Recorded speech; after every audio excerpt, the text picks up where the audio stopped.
Bonjour à toutes et à tous et bienvenue à ce nouveau Good Morning Market. Nous sommes le lundi 8 février 2021 et nous entamons une nouvelle semaine en territoire clairement positif pour les indices boursiers. Ça a commencé en Asie avec des indices en hausse, un Nikkei qui a gagné 2,12% pour clôturer à son plus haut niveau de 30 ans, un niveau qui n'avait pas été atteint depuis août 1990. Le S&P SX 200 a gagné 0,6%, le Kospi coréen quant à lui s'est replié de 0,8%. À noter que le S&P 500 a même atteint la barre des 3900 points au cours de la nuit. Et donc cela fait suite à une semaine assez exceptionnelle. Wall Street qui a enregistré sa plus forte progression hebdomadaire depuis les élections américaines, avec le Dow Jones en hebdomadaire qui a gagné 3,89%, le S&P 500 en a gagné 4,65% et le Nasdaq a bondi de 6% en hebdomadaire. Et les contrats à terme sur le DAX sont allés chercher des nouveaux records avant l'ouverture des marchés européens aux portes des 14 200 points que l'on pourra atteindre aujourd'hui en cours de séance si cet élan haussier parvient à se maintenir. Alors, outre-Atlantique, Janet Yellen a déclaré que l'économie américaine atteindrait le plein emploi si le plan de relance de 1900 milliards de dollars était approuvé. La Chambre des représentants a de son côté adopté une résolution visant à faciliter l'approbation de ce plan. Sur le volet sanitaire à présent, la pandémie continue de montrer des signes de ralentissement d'un point de vue global. En France, le vaccin d'AstraZeneca a commencé à être distribué dès samedi, mais l'Afrique du Sud a décidé de suspendre l'utilisation de ce même vaccin après que son manque d'efficacité contre le variant sud-africain ait été prouvé. Et Fitch a confirmé la note du Japon à A avec des perspectives négatives. Le Brent a atteint les 60 dollars à la fin de la session asiatique et on gardera un œil sur les rendements américains sur 30 ans qui a atteint les 2% pour la première fois depuis la fin février 2020. Le Bitcoin également a bien progressé pendant le week-end. Il a franchi la barre des 40 000 dollars, mais il s'est quelque peu replié. Il est actuellement aux alentours des 39 000 dollars. Alors concernant le calendrier économique, alors il est plutôt allégé aujourd'hui. Il faut savoir qu'aujourd'hui, il y aura le second procès de mise en accusation de Donald Trump au Sénat américain. Non, pas aujourd'hui, pardon, cette semaine. Mais bon, ça n'aura pas d'impact sur les marchés. Alors, sur le vieux continent, par contre, les principaux partis politiques italiens sont prêts à soutenir le gouvernement de Mario Draghi, mais souhaitent d'abord connaître ses projets politiques. Alors, quelles sont les données d'aujourd'hui? Il y aura principalement l'indice Synthix de la zone euro. À part cela, il y aura simplement des discours de banquiers centraux avec Christine Lagarde à 17 heures. Et il y aura Mester de la Réserve fédérale américaine à 18 heures. Concernant les résultats, il n'y aura pas de résultats majeurs à Wall Street pour aujourd'hui. Alors on passe sans plus tarder sur le compartiment actions avec les indices boursiers. Nous allons commencer par le DAX en données journalières qui est en train de se rapprocher des 14 238 points. On n'arrive pas à se hisser au-dessus des 14 200 pour le moment. On passe en données intraday. Je vous rappelle très rapidement que si on parvient à s'affranchir ici de ce niveau, on pourrait aller chercher ici les 14 800 points pour le DAX. Ça pourrait être un objectif, un record historique, et c'est le retracement externe de Fibonacci à 161,8% pour le DAX allemand. Qu'en est-il en données intraday? Nous avons un support ici à 14 127 points. Si on parvient à le sauvegarder, donc dans ce cas-là, effectivement, on pourrait se hisser aux 14 200, au-dessus des 14 200 pour aller se rapprocher des 14 238 que l'on a déterminé en journalier. Donc tout l'enjeu en ce début de séance européenne, c'est de se maintenir au-dessus des 14 127 points. On va noter quelque chose d'assez important, c'est que on constate ici plusieurs bougies vertes. Il n'y a pas eu une seule bougie rouge depuis plus d'une semaine. Donc nous avons 6 bougies vertes. Une correction est largement envisageable et une correction qui ne remettrait pas en question la tendance haussière actuelle. Mais d'un point de vue technique, c'est largement envisageable. Ça pourrait se produire aujourd'hui, ça pourrait se produire demain. En tout cas, pour l'heure, il faut rester au-dessus des 14 127 points. Sinon, c'est retour au précédent sommet ici à 14 017. Je vous rappelle d'ailleurs que les 14 127, c'est le sommet de la tête de cette figure, de cette précédente figure en ETE. Nous en avions atteint l'objectif théorique avant de rebondir largement. Donc voilà pour le DAX. Le CAC 40 a ouvert en gap haussier. Il n'est pas parvenu jusqu'au sommet de la tête de la figure en ETE. De son côté, il est en train de tester cependant un sommet intermédiaire ici, juste avant le sommet de l'épaule droite. Le sommet de l'épaule droite qui se situe aux alentours des 5660 points. Donc attention à un éventuel comblement de gap. Il faudrait que les 5680 tiennent pour espérer ici aller chercher, se hisser au-dessus concrètement des 5700 pour aller chercher les 5720. Le Nasdaq également en belle progression, un Nasdaq qui a la semaine dernière progressé de 6%, meilleure progression hebdomadaire depuis les élections américaines, et donc un Nasdaq qui est sur des records actuellement et qui pourrait poursuivre. Nous avons un objectif en données intraday ici concernant le Nasdaq, un gros support tout d'abord à 13 600 points et une éventualité d'un Nasdaq qui marque un record historique à 13 827 points. Le Dow Jones ici également à 31 134. Alors pour la situation technique du Dow Jones, il faudrait réussir à se hisser à nouveau au-dessus du seuil des 31 200 points pour espérer une poursuite de la hausse. Pour l'heure, on se replie légèrement. Donc un éventuel repli aux alentours des 31 058 points serait un bon point d'entrée, un bon point d'achat pour aller chercher à nouveau les 31 200, voire aller chercher d'autres records ici pour le Dow Jones. Il y aura également les 31 360 points à aller chercher. Et nous sommes, vous le noterez, en train de tester la borne supérieure de ce précédent range que nous avons eu du mal à le réintégrer depuis que c'est chose faite. La hausse a été assez rapide. Le S&P 500, lui, s'est largement éloigné de cette zone de range qui a été beaucoup plus brève le concernant. Alors, on se replie au contact ici des 3895, plus largement de la barre des 3900 points. Alors, soit on va aller combler notre gap, aller chercher les 3880. Dans ce cas-là, on pourrait trouver un nouvel élan pour marquer de nouveaux records historiques. Soit on parvient à s'installer au-dessus des 3900 points et on pourrait poursuivre directement à la hausse. À noter qu'il n'y a pas énormément de données aujourd'hui dans le calendrier économique.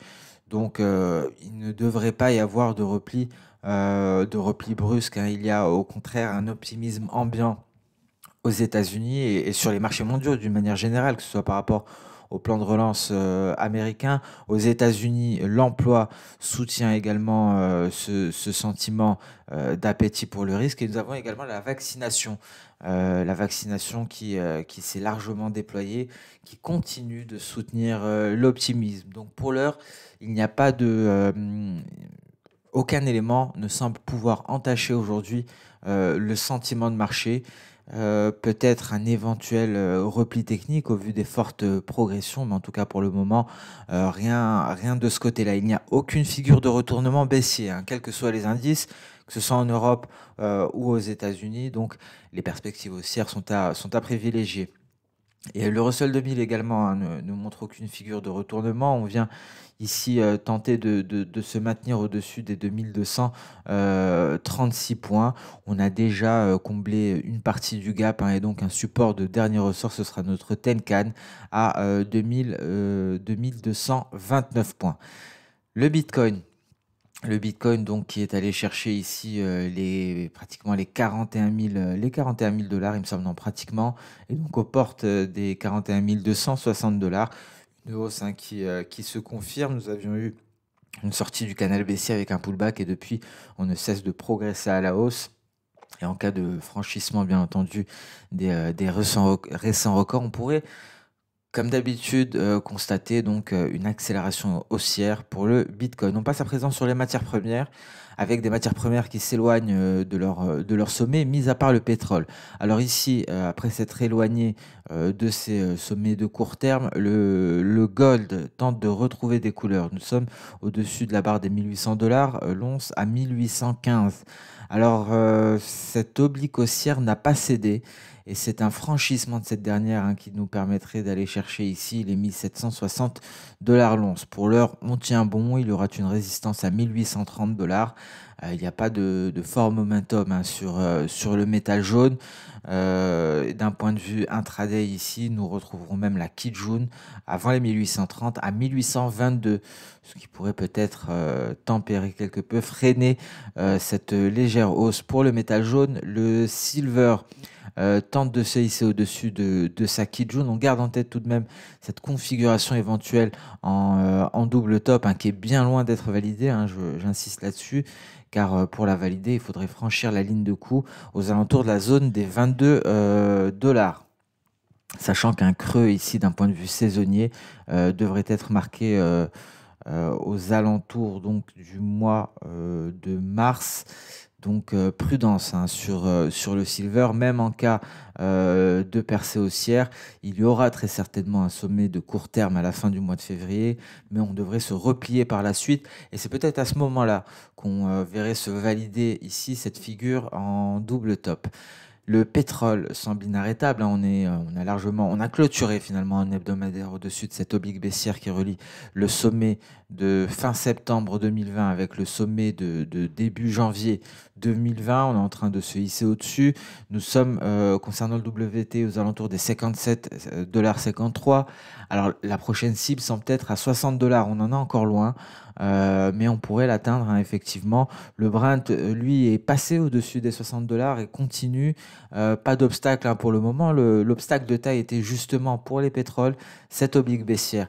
Pour le moment, il n'y a rien qui n'entache le sentiment haussier. Et d'ailleurs, nous allons, à court terme bien entendu, et nous allons aborder le marché pétrolier lors du point hebdomadaire qui sera publié en début d'après-midi. Le gaz naturel, très volatile, le gaz naturel qui a bénéficié donc d'une baisse des températures aux États-Unis, notamment dans le nord-est des États-Unis. Et donc, nous sommes dans l'enceinte à présent d'un canal haussier au-dessus du nuage.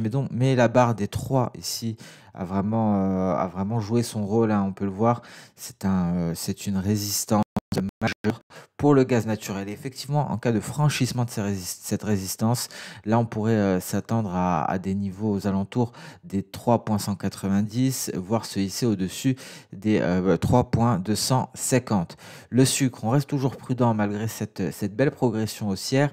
Une éventuelle figure en ETE reste toujours probable tant que l'on n'a pas franchi les récents sommets. Et donc, dans ce cas-là, il faudrait donc privilégier les perspectives baissières. Donc, on reste prudent, on est neutre, mais on reste alerte face à cette formation chartiste, figure chartiste de retournement.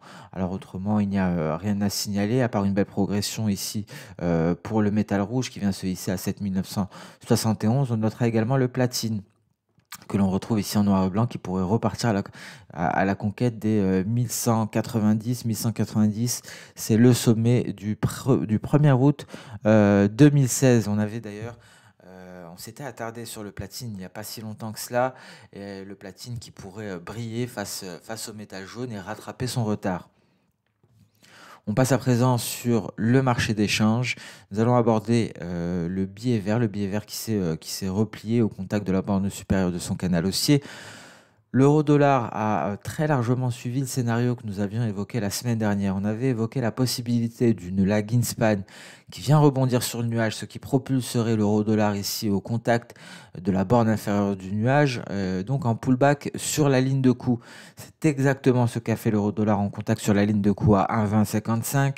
Et donc c'est une seconde chance, un bon point d'entrée en vue de réaliser l'objectif théorique, un objectif théorique légèrement en dessous des 1,18, mais on peut aller chercher les 1,18 sans tenter avec exactitude de rallier, de rejoindre l'objectif théorique. Et donc un bon point de vente ici pour l'euro-dollar, un premier objectif à 1,1950 et on pourra aller chercher ensuite les 1,1850, dernier rempart avant les 1,18.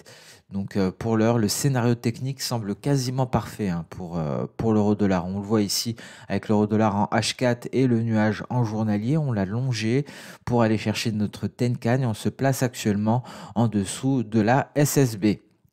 Le GBP-USD qui est toujours sous la même résistance, hein, décidément il ne parvient pas à s'en affranchir, une résistance qui semble attirer les cours et donc on repart légèrement à la baisse peut-être au contact de la Tenkan, le seuil psychologique des 1,37 n'est pas loin et pourrait être une cible baissière. Le GBP-CHF toujours dans le vert ici après un beau signal qui nous avait été donné, donc on continue en direction d'un objectif de moyen terme à 1,2552. Prudence sur l'USD CHF. On pourra avoir ici la formation d'une figure en ETE avec une large tête ici et une ligne de coup aux alentours des 0,8982. Donc la prudence est de mise.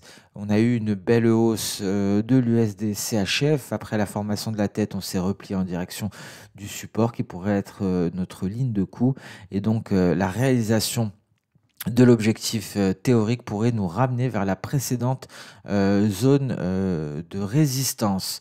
Donc prudence ici sur l'USD CHF qui semble construire une figure de retournement. L'USD TRI non loin de l'objectif, un scénario qui s'est bien validé.